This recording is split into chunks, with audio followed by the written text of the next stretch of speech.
Seja bem-vindo a mais um encontro comigo aqui no Literatura Falada. Me diga uma coisa, você que gosta de boas histórias, conhece A Legião Estrangeira, da Clarice Lispector? A Legião Estrangeira é um livro de contos publicado pela autora em 1964. É um livro bem curtinho, a minha edição é da Rocco e tem 100 páginas. Ele é composto por 13 pequenas histórias, histórias de caráter bastante intimistas e que são assim são um deleite para quem gosta de leitura e de literatura. Eu selecionei aqui para ler com vocês e depois fazer alguns comentários a segunda dessas 3 histórias. Ela se chama A Repartição dos Pães e é um texto bem curioso. É um texto que tem menos de 3 páginas e eu adianto para vocês um pouco do enredo. Nesse conto, o conto é narrado em primeira pessoa e esse sujeito que narra ele vai a um almoço de sábado, né, junto com um grupo de pessoas. E é um almoço de obrigação, um almoço que esse sujeito narrador não queria estar. Ele queria estar em qualquer outro lugar a estar lá. No entanto, ele é surpreendido pela maneira como os alimentos são oferecidos a eles, pela maneira como a mesa é arrumada, o cuidado do anfitrião em recebê-los. Isso faz com que ele experiencie uma espécie de comunhão com aqueles alimentos, e isso o transforma de alguma maneira. Eu vou disponibilizar para vocês, como eu tenho feito, o texto na tela. Para aqueles que quiserem me ouvir e acompanhar a leitura, fica aí a possibilidade. Para aqueles que quiserem apenas me ouvir, também fica de acordo com você que está assistindo. Vamos lá? A repartição dos pães.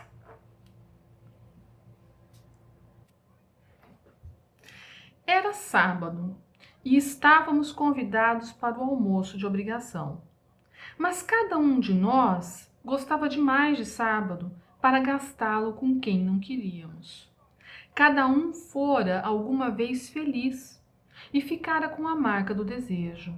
Eu queria tudo e nós ali presos, como se nosso trem tivesse descarrilado e fôssemos obrigados a pousar entre estranhos. Ninguém ali me queria, eu não queria a ninguém. Quanto a meu sábado, que fora da janela se balançava em acácias e sombras, eu preferia gastá-lo mal, fechá-lo na mão dura, onde eu amarfanhava como a um lenço. À espera do almoço, bebíamos sem prazer. A saúde do ressentimento.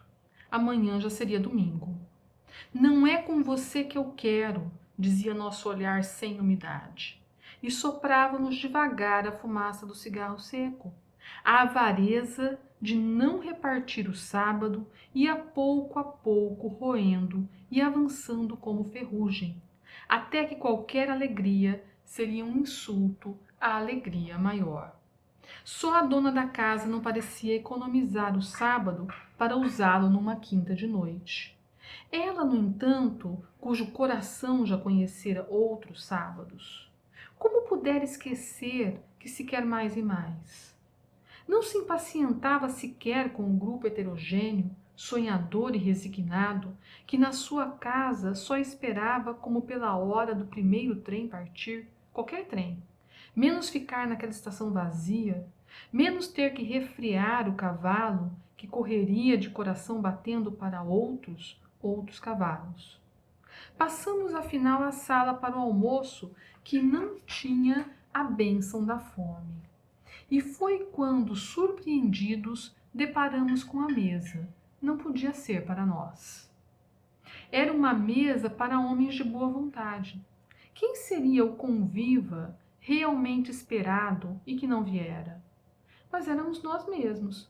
Então aquela mulher dava o melhor, não importava quem, e lavava contente os pés do primeiro estrangeiro. Constrangidos, olhávamos. A mesa fora coberta por uma solene abundância. Sobre a toalha branca amontoavam-se espigas de trigo e maçãs vermelhas, enormes cenouras amarelas, redondos tomates de pele quase estalando, chuchus de um verde líquido, abacaxis malignos na sua selvageria, laranjas alaranjadas e calmas, machiches eriçados como porcos espinhos, pepinos que se fechavam duros sob a própria carne aquosa, pimentões ocos e avermelhados que ardiam nos olhos, tudo emaranhado em barbas e barbas úmidas de milho, ruivas como junto de uma boca. E os bagos de uva, as mais roxas das uvas pretas, e que mal podiam esperar pelo instante de serem esmagadas. E não lhes importava esmagadas por quem. Os tomates eram redondos para ninguém, para o ar, para o redondo do ar. Sábado era de quem viesse. E a laranja adoçaria a língua de quem primeiro chegasse. Junto do prato de cada mal convidado, a mulher que lavava pés de estranhos pusera, mesmo sem nos eleger, mesmo sem nos amar, um ramo de trigo, ou um cacho de rabanetes ardentes, ou uma talhada vermelha de melancia com seus alegres caroços. Tudo cortado pela acidez espanhola que se adivinhava nos limões verdes. Nas bilhas estava o leite, como se tivesse atravessado com as cabras o deserto dos penhascos.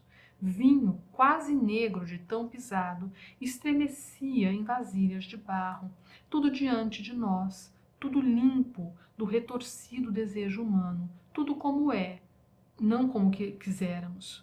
Só existindo e todo, assim como existe um campo, assim como as montanhas, assim como homens e mulheres, e não nós, os ávidos, assim como um sábado, assim como apenas existe, existe. Em nome de nada era hora de comer, em nome de ninguém era bom, sem nenhum sonho.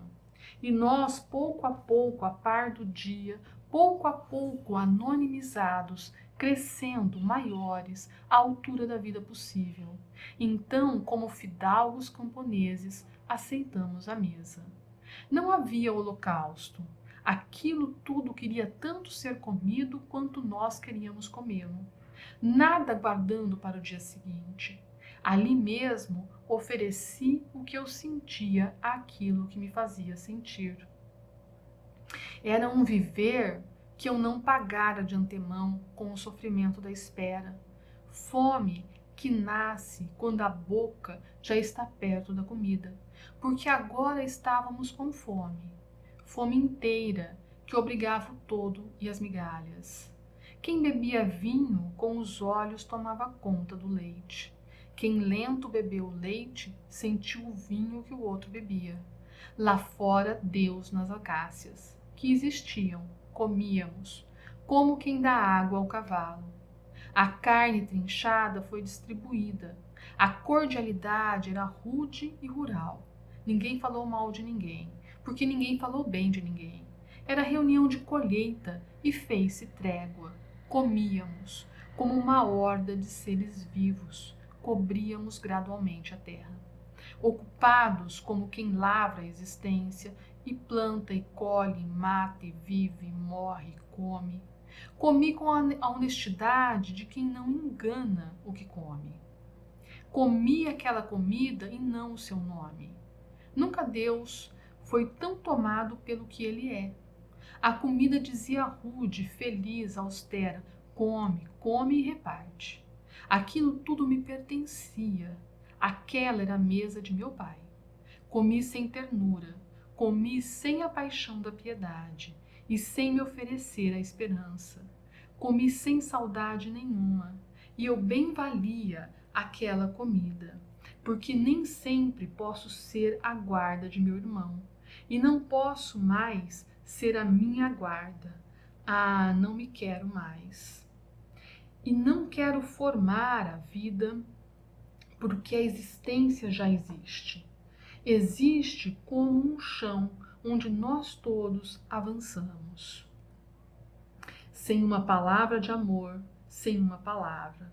Mas teu prazer entende o meu. Nós somos fortes e nós comemos. Pão é amor entre estranhos. É um belo texto. Como eu costumo dizer, o meu objetivo aqui no Literatura Falada não é analisar texto, muito menos dizer o que ele supostamente significa. Né? Vocês bem sabem que um texto literário, principalmente um bom texto literário, como esse da Clarice, ele é aberto a inúmeras possibilidades de leitura, a variadas abordagens, e isso vai depender muito do objetivo do leitor, da bagagem de vida, da bagagem de leitura do leitor. E qualquer ideia que tente encerrar um texto tende a ser empobrecedora. No entanto, eu gostaria de fazer aqui algumas observações. A gente pode entender o conto A Repartição dos Pães como uma alusão a um acontecimento sagrado, né, e mais especificamente ao episódio bíblico da Última Ceia. Enquanto eu falo, eu disponibilizo para vocês pinturas famosas, né, de tempos variados da Última Ceia, uma vez que o próprio texto da Clarice me parece não apenas uma versão do fato bíblico, mas uma imagem dele. A maneira como ela descreve é muito visual. Antes de prosseguir, eu observo ainda que o conto faz alusão à cerimônia do lava-pés, que é um rito religioso baseado no relato de João e que menciona Jesus realizando esse ato durante a última ceia.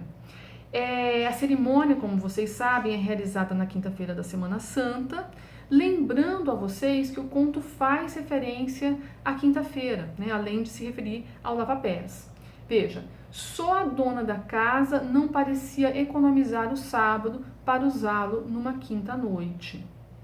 A origem dessa prática do lava-pés está nos costumes referentes à hospitalidade das civilizações antigas. Os calçados eram muitas vezes sandálias abertas, e o anfitrião, quando recebia um hóspede, providenciava uma vasilha com água e um servo para lavar os seus pés.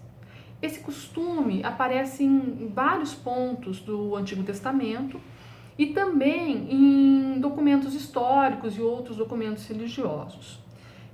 Um típico anfitrião poderia se curvar, beijar o hóspede e então oferecer a água e o servo para a lavagem dos pés. No entanto, na última ceia é Jesus quem o faz. E realizar esse ato denota em humildade. Bom, retomando a questão da última ceia, veja que o conto dialoga de maneira provocativa com o fato bíblico. No conto nós temos um almoço de obrigação. A voz narrativa manifesta sua insatisfação em compartilhar esse almoço com estranhos. Lembrando que na narrativa bíblica, o termo utilizado para aqueles que compartilham da ceia é irmãos ou apóstolos de Cristo. Em um primeiro momento, o amor e a união estão substituídos pelo ressentimento. O narrador não queria estar lá. Mas esse eu que narra, ele experimenta certo constrangimento diante do inusitado. Uma mesa farta, cuidadosamente arrumada para recebê-los. E, evidentemente, a recepção acolhedora da anfitriã, que os recebe em sua casa, oferece o que tem de melhor para agradá-los, arruma com muito cuidado tudo o que tem para dispor de maneira agradável a eles, enfim. Veja como que Clarice é atual, né? Hoje em dia a gente fala tanto de gratidão, não é mesmo? Detalhe, a figura masculina de Cristo é substituída pela de uma mulher, que é quem oferece a ceia.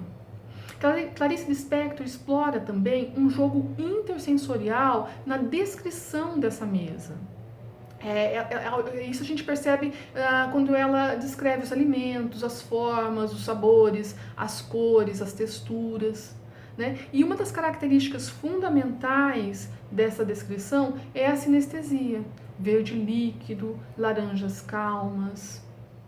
Nesse processo de descrição da mesa, ela explora, em certo sentido, o mistério da criação, ressaltando os alimentos a partir de uma perspectiva singular e que só uma comunhão plena pode fornecer.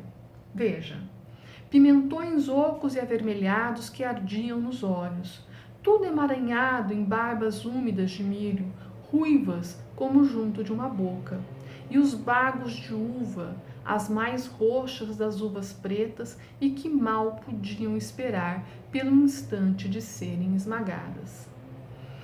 Veja que essa maneira delicadamente agressiva, né, de descrever as frutas se contrapõe ao ressentimento também agressivo do convidado quando chega lá. Ele deixa claro que ele não queria estar lá.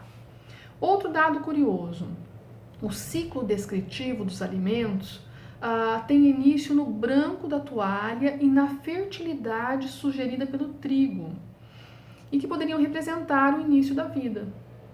Sobre a toalha branca amontoavam-se espigas de trigo. O ciclo descritivo se fecha no vinho negro e que remete à morte. Vinho quase negro de tão pisado estremecia em vasilhas de barro, tudo diante de nós. O narrador percebe então a manifestação da fome, porque agora estávamos com fome, fome inteira, que abrigava o todo e as migalhas. Veja que não há aqui qualquer sentimento nostálgico, reverenciador. Há a manifestação de uma espécie de instinto. Comíamos como uma horda de seres vivos, cobríamos gradualmente a terra. E finalmente, nunca Deus foi tão tomado pelo que ele é. Veja que o conto da Clarice não é religioso, muito embora retome a Santa Ceia, a Bíblia, etc. O conto sugere uma espécie de comunhão do homem com o mundo e com os dados do mundo e o seu mistério. Dentre eles o de existir, o de ter fome, o de saborear, o de apreciar os alimentos, o de perceber as coisas do mundo, de pensar sobre elas. E, finalmente, uma última observação. Esse caráter palpável das imagens, né, que é sugerido na narrativa da Clarice, revela outro dado curioso: a construção, a configuração dos dados do mundo por meio da linguagem. É ela que permite ao leitor e ao escritor criar esse texto, né, e entrar em contato com percepções de mundo diversas e variadas. É um texto realmente belíssimo. Se você tiver tempo, disposição aí para ouvir novamente, ler o texto de novo, você vai perceber inúmeros dados muito curiosos e significativos. Eu espero que você tenha gostado, não deixe de se inscrever e até o nosso próximo encontro.